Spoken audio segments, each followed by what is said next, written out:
couple items at the top, and then I'll take your questions.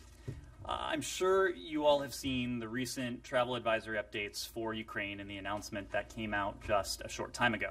So let me start by saying this. We don't take this sort of action without the most thorough deliberation.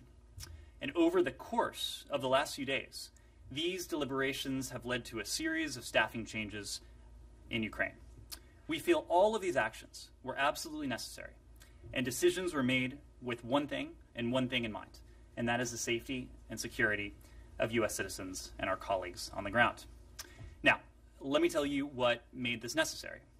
Russia's continued escalation and seriously threatening military posture, as we have all seen in recent weeks and recent days.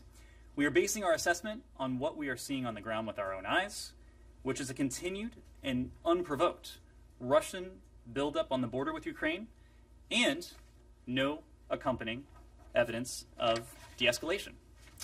It is a distinct possibility, perhaps more real than ever before, that Russia may decide to proceed with military action.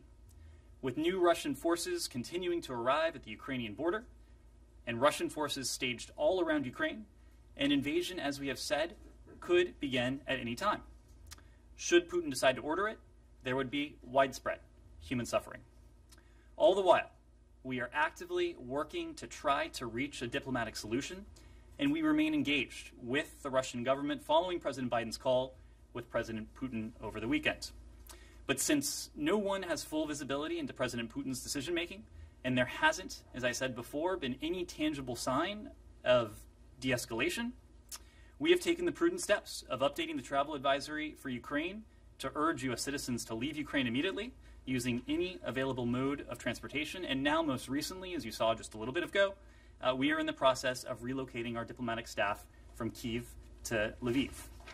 The staff in Lviv, including our chargé, Christina Kyiv, will remain engaged with the Ukrainian government, coordinating on diplomatic efforts. We will continue our close coordination with Ukraine as well as with our allies and partners.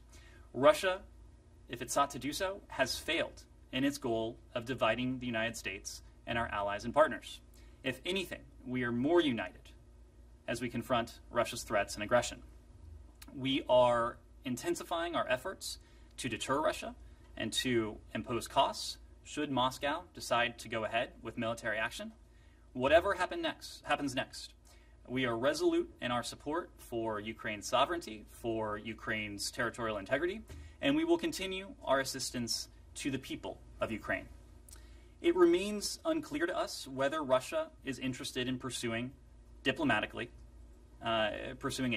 path as opposed to the use of force. We remain committed to keeping the prospect of de-escalation through diplomacy alive. We will remain committed to doing that for as long as we can. But Russia must de-escalate and engage in genuine dialogue and diplomacy.